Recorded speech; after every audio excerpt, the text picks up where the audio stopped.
You need to be brave or a little foolish to jump into the water with a 1,000-pound predator like a great white shark, right?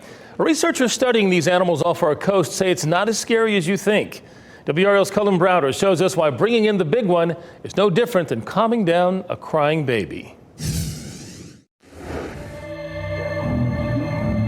We got a shark on. When we capture these animals, it's not really like catching a fish. It's more like teaching a dog how to heel. Except these animals average about 15 feet in length, can weigh up to 2,500 pounds, and have dozens of razor-sharp teeth.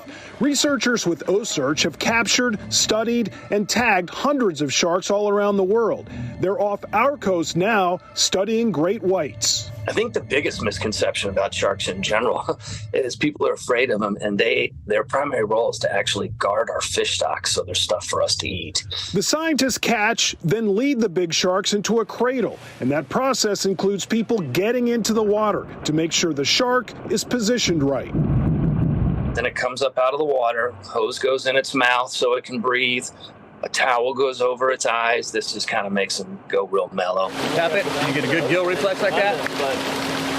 Why not? Shark's in good shape. Expedition leader Chris Fischer says it's not as scary or dangerous as it seems. They have this condition called learned helplessness, which means for the most part, they just lay there until it's over and swim away. He equates it to the phenomenon many new human parents experience. If they know they can't get away, they give up. It's the same kind of condition that a baby has when you swaddle it, and it finally gives up and stops crying.